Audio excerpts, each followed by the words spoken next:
Hello again, everybody. This is Mr. Everything, and we are coming back again with another update on patch 159. 159 is not out yet. I don't know if you've noticed on your launcher, you've had an additional button that says pre-download.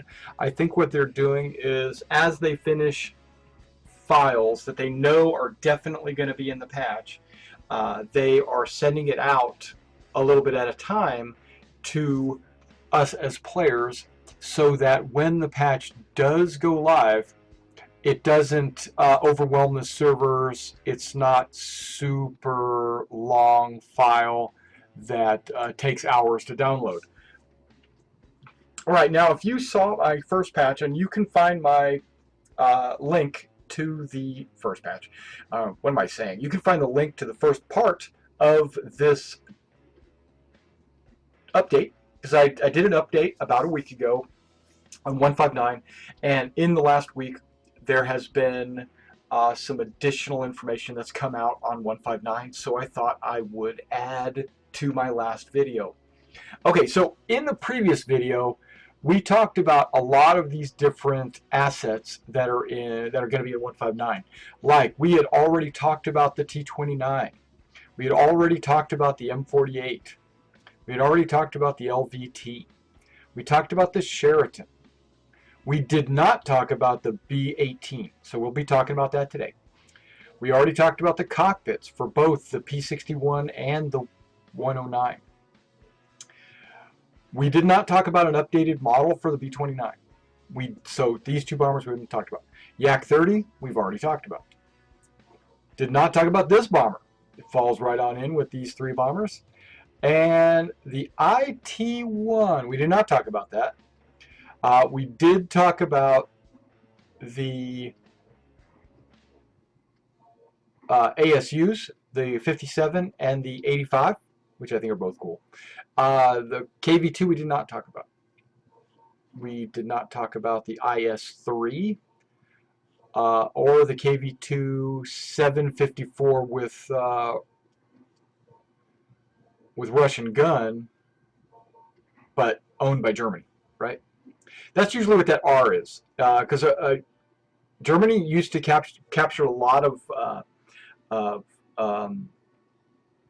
vehicles and repurposed them, and they left the original gun on there, and that's what that R means. If they were to take the Russian gun off and put some German gun on there, you would not see that R. Just thought I'd throw that out there. We already talked about the Jagdpanzer. We did not talk about the Sturmel. T-34, we did not talk about it. We did talk about the Panzer III. We did not talk about the HS. Talked about the cockpit. We did not talk about the special event aircraft. Or this one just recently came out, the 219 we didn't talk about. The Halifax and the Wyvern we both did. And the Cromwell and the Sturv 81 we did. Did not talk about any of these three. And we only talked about one map. We also talked about something that, I don't know if it's on this list, I don't see it on this list. It's the trauma packs. We talked about that because trauma packs are coming back in 1.5, or not coming back, but they're coming in 1.59. All right, so I'm going to try to make this video a little bit quicker than I did the last one. The last video, I brought up each vehicle, and we broke down the armor, the penetration capabilities, what battle rating I think it would be, and all that. We're not really going to talk about that. Okay, so I just wanted to give you a heads up of what is coming in 159. It's a huge patch, okay, and that's why you need to click on that little button in your launcher that says pre-download. That way, I've had that thing clicked for like 4 days now, and between matches it downloads files. While you have the launcher open but not playing the game, it downloads files. And so what I will do is I'll click it, I'll download a couple of files, and then I'll jump in the game and I'll play. And then the next day it stays clicked, and then I leave it for a couple of minutes, and then I go into the game. So a couple of minutes every day helping Gaijin pre-download these files to my computer will save so much hassle when they open it up to live, because when they do that, the patching system is going to have to send it out to all their customers, right? And you're going to have, and if all their customers had to download all the files, it would take forever, okay, because of the bandwidth issues and stuff like that. So pre-download, I think, was super smart on their part. I thought that was definite. Now, I'm sure it's not all the files, because I'm sure they haven't finished everything, because if they did, they would have released it already. So they're still like finalizing whatever blockers they've got. They've got to fix like one gun or penetration of vehicle or something, right? The rockets aren't flying straight. Who knows what? And so they're once they get that fixed and they open it up to live, I won't have much to download. I'll only have a few little files to download, the ones that they just fixed, because all the ones that are already finished, I already have. So I recommend it. I recommend doing that. Sorry about that, guys. Moving on to the vehicles, because I know that's why you're here, not to hear me talk about you should click the preload. Okay. T29, blah, blah, blah, blah, blah, blah. B18. Okay, so that's the one we want to talk about. Beautiful picture there. Beautiful picture, B18. Weird looking nose. That's okay. We've seen a bunch of weird looking stuff before from the Brits. The turret. What is that? Is that a phone booth? Okay. I don't think I can click it from there, so I'm going to click it down here. Wait. What? Where is it?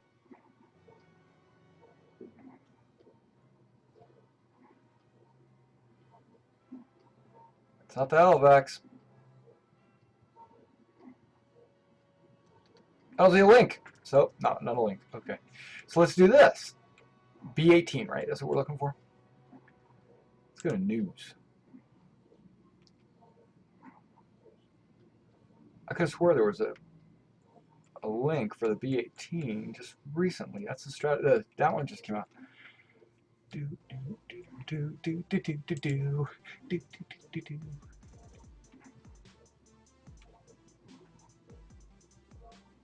don't think they did they didn't do a focus on it yet.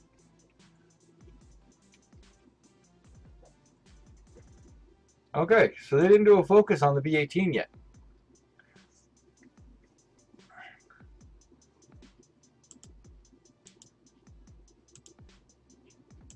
See if I can get back to the thing. Yeah, there we go. Okay, so basically I have no stats for you. Sorry about that, guys. I'm sure there are stats out there somewhere. Actually, it's a U.S. plane. I should have known that by the striped tail. Really? It's cool and all. They're basically throwing the American pilots a bone. That's all they're doing. Okay, so then we go to the cockpits. Okay, that's really important for you simulator pilots. If you got a cockpit, that's good. Okay, B29. Okay, all they do was update the model. Okay, brought it up to standards of the new Dagor system and all that. Okay, now here's one that I have problems with. The TU4. The TU4. Okay. Let's link the TU4 button at the bottom. What? What? Okay. Okay, let's not do that. Let's go back to news. B29 Super Fortress, or Stratus Fortress, and the TU4, new face of the Giant. Okay, so I'm going to bring this up, right? We've got, yay, B29. Largest aircraft, B29, Super Fortress, Strategic Bomber, as well as the TU4 Soviet copy of the American Giant. They've been planning on updating the B29. but in Flaming Arrows, they're actually going to do it. And they're showing pictures of the V29 and how sexy it looks, how they changed it, how they've adjusted the... you're not able to see that.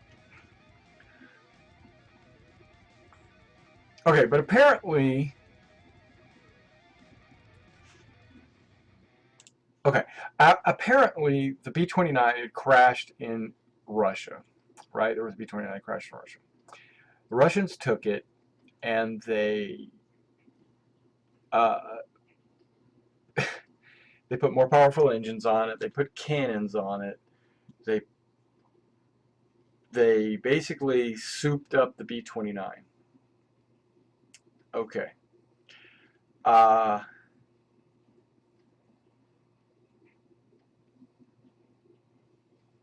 See, I've got a problem with that. Just because you say something is true doesn't make it true, right? And when I hear that the Soviets, okay, or any nation, doesn't matter, take an existing plane and they modify it with more powerful engines or bigger cannons or bigger bomb load, or hold on, why did the original designer not do that? If it was a possibility to make the engines more powerful, why didn't the original designer do that? Because there's got to be some kind of give and take. If you put bigger engines on it, okay, I'm okay with that, but then you're going to have a shorter flight time or a shorter fuel load. Your consumption of fuel is going to be higher or something, right? There's got to be some kind of downside. If they put cannons on it, they make it heavier. There's got to be some kind of downside. They can't carry as many bombs or whatever. But you can't say that the Russians took a B-29. They gave it bigger engines, more fuel, more bombs, more cannons. You can't do it all.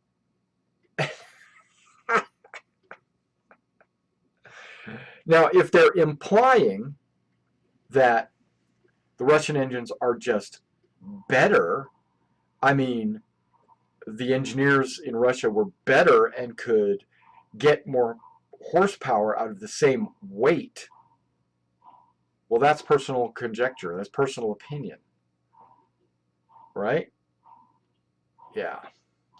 A lot of the documents, a lot of information that one country has over another country might not be accurate, right? So we might think one thing, like we have the best engines, and they might think they've got the best engines.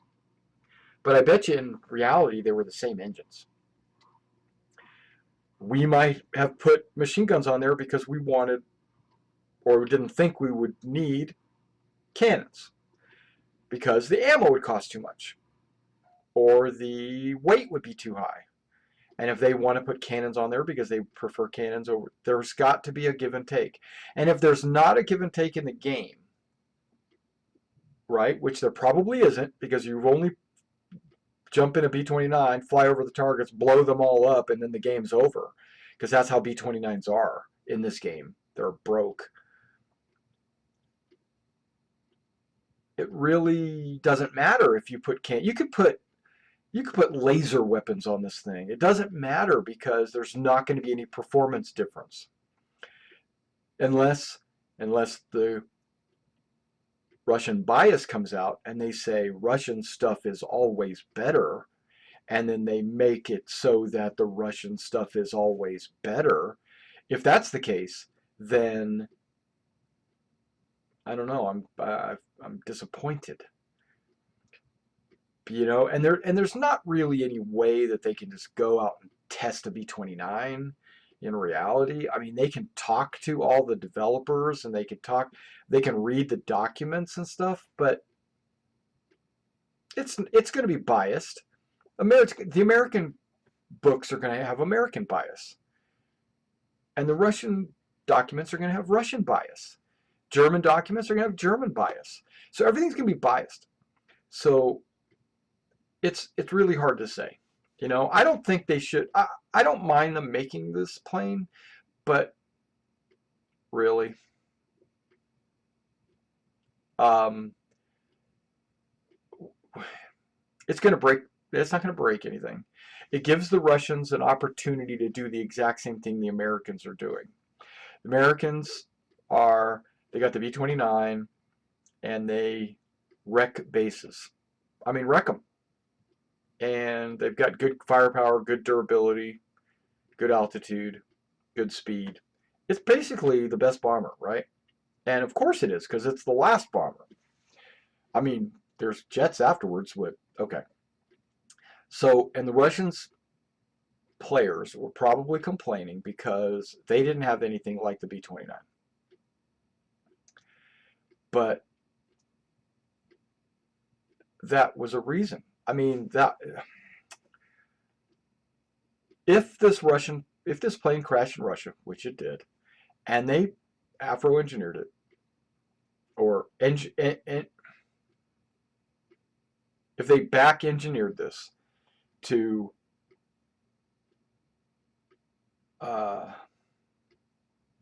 you know, after, what am I trying to say? If they after engineered this, right, and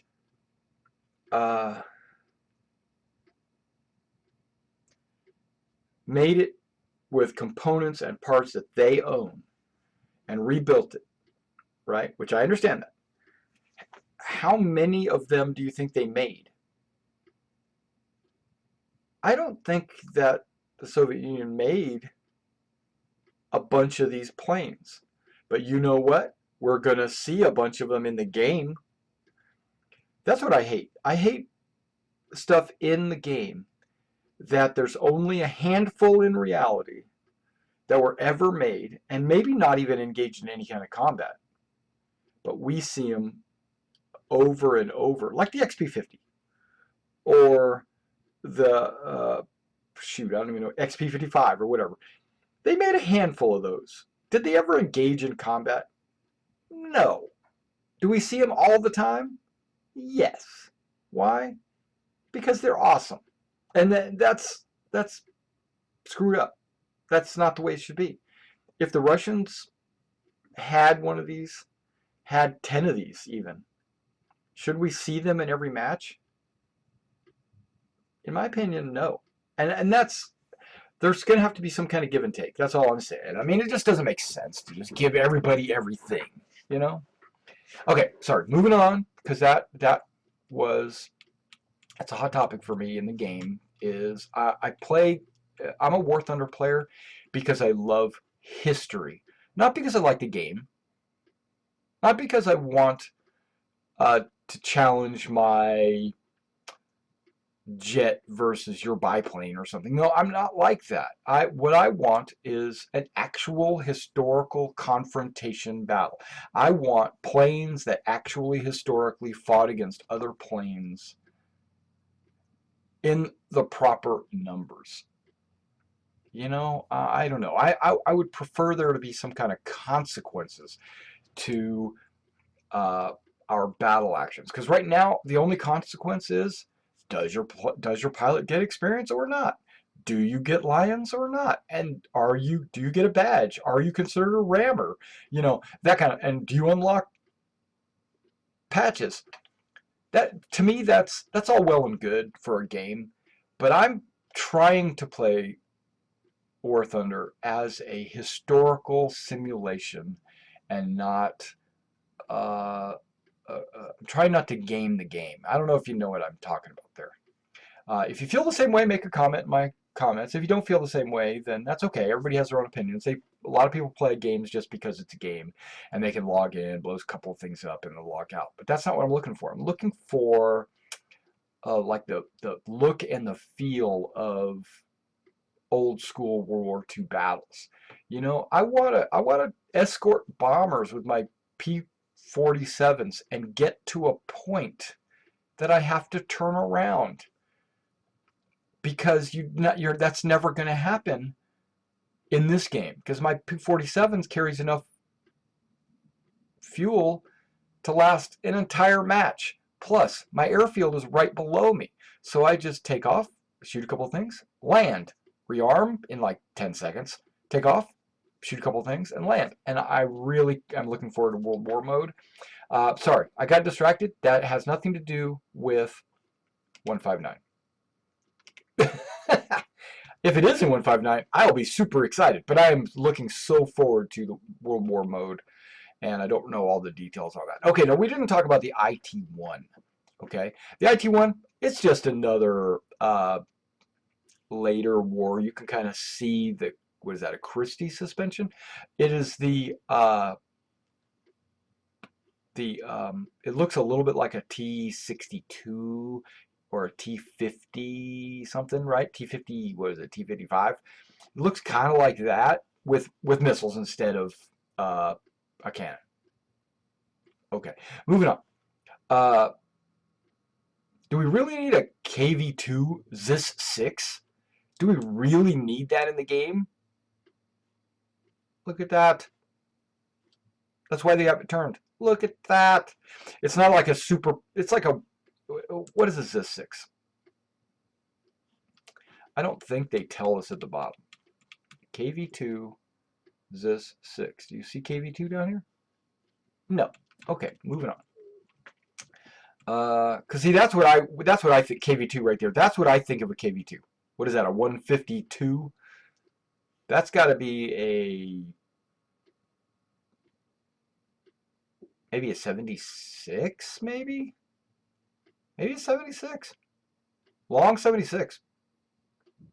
I'm guessing on that. I don't know. IS-3. Okay, the IS-3 was right at the end of the war, right? Look at the perfectly sloped armor. Love it. That's perfect for them. It's going to be impossible to kill, and it's going to have a gun that kills anything. It's going to be OP. It's going to be OP.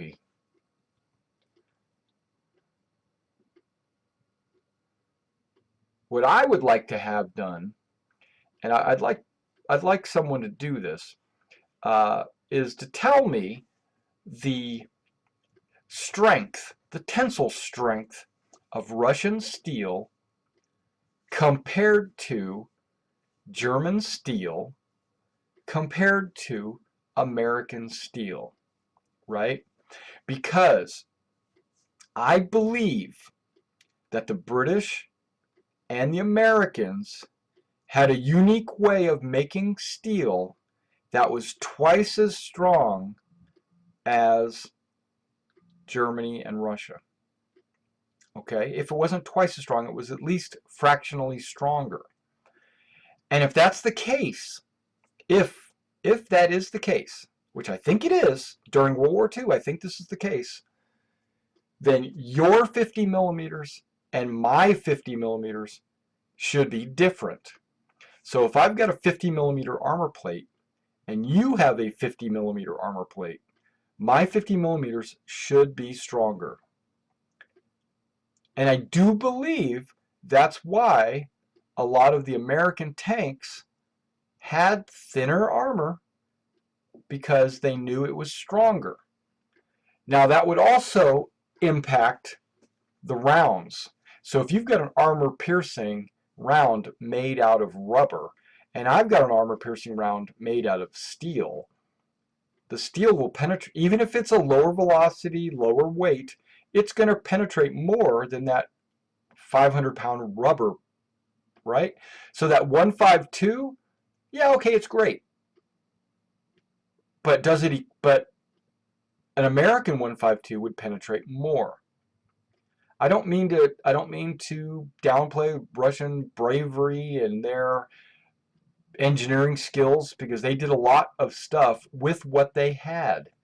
That's I wanted, now I could be wrong. Russian steel could have been the strongest, but I don't think it was. I think American and British steel was harder to penetrate per inch than German or Russian steel, specifically Japanese steel. Japanese steel was made out of the worst steel on the planet.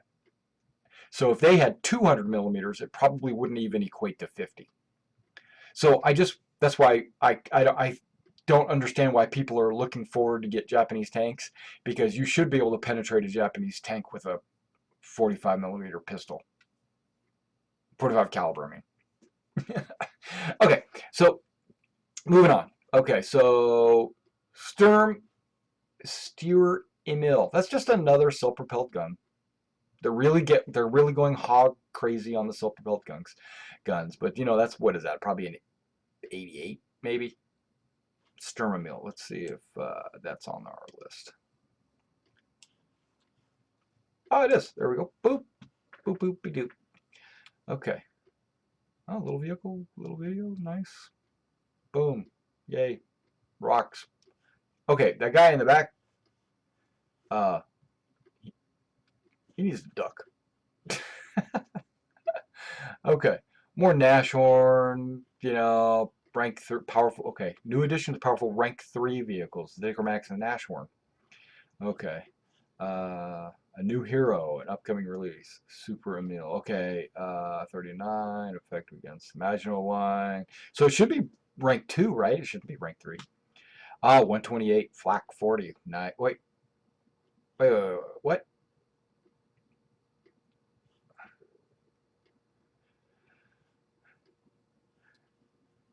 No German tank cannon at the time could penetrate the armor. Only high caliber anti-aircraft weapons showed good efficiency, such like the 128 flak 40, which is probably what it's got on it. Yeah, 128. Wow, that's pretty massive.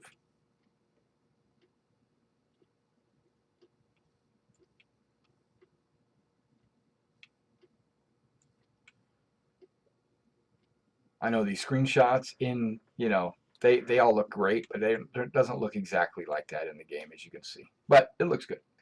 Okay, so let's go back a page. Oh, I can't go back a page. Boop. Okay. Like it, don't love it, think it's cool. Okay. T-34, 747, right? It's basically a T-34. It still has a Russian gun in it. Germans, in this patch, it seems like there's a lot of crossover vehicles. Germany's getting a big, Russia and Germany are getting big additions. That's what it seems like. The other nations, not so much. Okay, in-ground vehicles, that is. Okay, so then let's go look at, because who cares about the Sheridan? You know, it's freaking aluminum. M48, you know, okay, whatever. T26, yeah, T29, I mean, you know, premium. LVT, it's junk. Okay, sorry. Okay, moving on. So, Panzer 3B, okay, it's one way to give the Germans an awesome tank at rank 1. Okay, the HS-123. It's another German biplane, but it's a little bit better than their,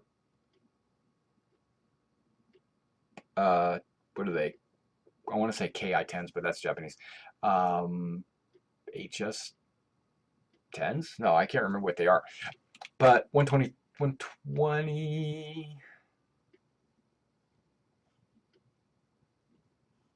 nothing. Okay, so we get to look at the picture. Yay! All right, moving on. 162 special event aircraft. So that's pretty cool and all, and jazz, and yeah, whatever. Okay, moving on. 219A7. I think that's a pretty sexy vehicle, actually. Um, I love the whole, you know, ground radar thing going on. And really? Okay. 219, I thought there was one. So let's go up and look in the news.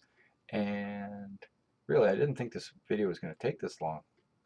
I thought we would be over with already. Hey, there's just a room. Oh, we just looked at that. Maybe not. Oh, wait, there it is. Night Hunter.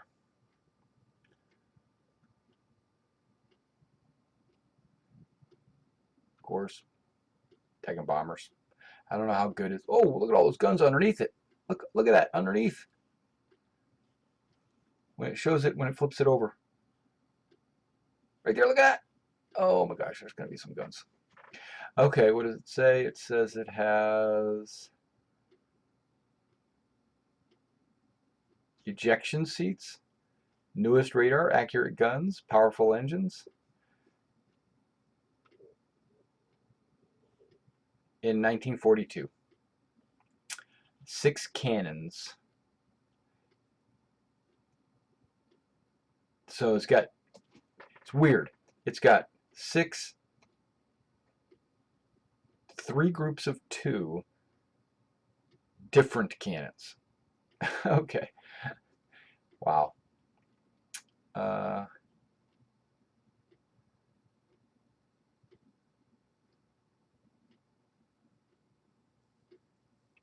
okay. Apparently this is a fan favorite, and because of that they decided to make it because there was a thread in the forum.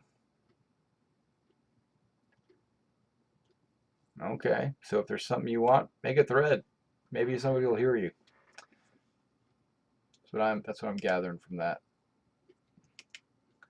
That's kind of cool though that they listen to their fans. Okay, moving down the line. I don't know where that would fall, but since they said 1942, I would think it would be tier 2 or 3. Okay, Halifax, we talked about it. Wyvern, we talked about it. 81, Cromwell. Okay, Japanese are getting some planes. They're getting an updated model on their Nick 1, or their Nick, right? And then, what about this KI-62-2? Okay, that's cool, whatever. 61-2, I'm sorry. And that's not the Japanese symbol? I mean, that should be a dot. That should be that. Or that, the white circle around it. That uh, is supposed to be the rising sun. Like, if they had like a little sun right there with these coming off of it, then I would accept that. But there's no sun. Okay. There's another Nick again, but it's a JA. Don't know what that means. Look at all those cannons. You got multiple cannons. Got pod. Oh, yeah. They got some firepower. All right. Okay, we got a couple of missions now. We got the British coast of France. Now, this is what I understood. That this was the original map that you and I, we've all been playing on. We've been launching off of an airfield right here. There'd been like ground targets right through here, and then like a little German airfield like right here. This is the Cliffs of Dover or whatever. Maybe it's supposed to be down here, but I thought it was here. Yeah, I thought it was here. And then because I think this is the, yeah. And so we would take off, and it would take us a minute or so to get over the objective, and then we would, fight in this general area. We'd have some ships in here, and the German planes would spawn in the air right about here, and they'd fly in. Okay, that was the old map. So they've expanded this map by taking well, water's not that big of a deal, but they've taken this land area, right, and added it here. And look how big that land is, right? And so now I could see them doing this, right? Making this map this big now. We can still have that same old mission, same scenario going on right here if we want. No big deal, right? But they did this so that so they can get ready for the World War map or the World War missions, because hypothetically, let's say Germany will have some bases back here. The Brits will have their bases here. They might have some boats that are going to be crossing, and there might be some beach landings, and then there might be a beachhead and some fighting, or not, right? Dunkirk's around here somewhere, right? Over here. So the planes might be taking off from here, flying across the channel, and attacking whatever planes or airfields over here, ground targets. Same thing with the Germans. They could be going back and forth. And maybe there has nothing to do with the water. It's just a natural barrier for just the coolness factor, right? So you've got all these ground targets on England, and see they've even extended this out just a little bit here for some reason, and so there can be some ground targets being attacked. Maybe the British pilots, if they've got enough fuel, might fly down here and around an attack, or they might fly over here down and around an attack. Same thing with the Germans, they might be doing that. And so what that'll do is it'll give us an opportunity to have strategic missions and need the fuel, because to fly from here to there is like an hour of gameplay. And so if your plane doesn't have a fuel tank that can carry you all the way and back, then you won't be able to do it. So you've got to have the right planes on your team, and the escorts won't be able to go the entire way and come back. That's what I'm looking forward to, is stuff like that. So I'm super excited about this map. I'd like to see what kind of missions or kind of enduring confrontations they're going to put on that map, and hopefully in anticipation of World War mode. I'm really looking forward to this map being gigantic. Okay, this one. What is this? It's an aircraft mission, Boulogne. So I'm thinking this is Sur Mer. I'm not sure where that is. So let's see if they've got that. It sounds like it's in France, of course, duh.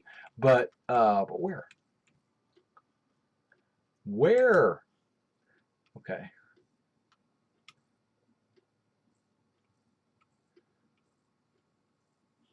I wonder if they even talk about that map yet.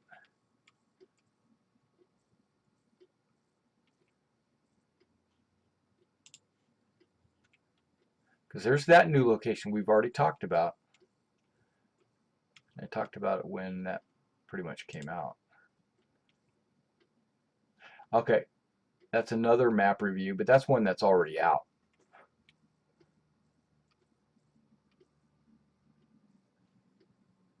Yeah, we're back all the way back in May, and they're not talking about.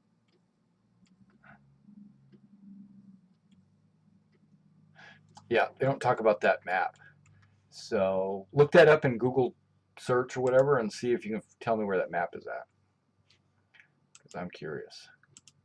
I think I'm going to do that right now.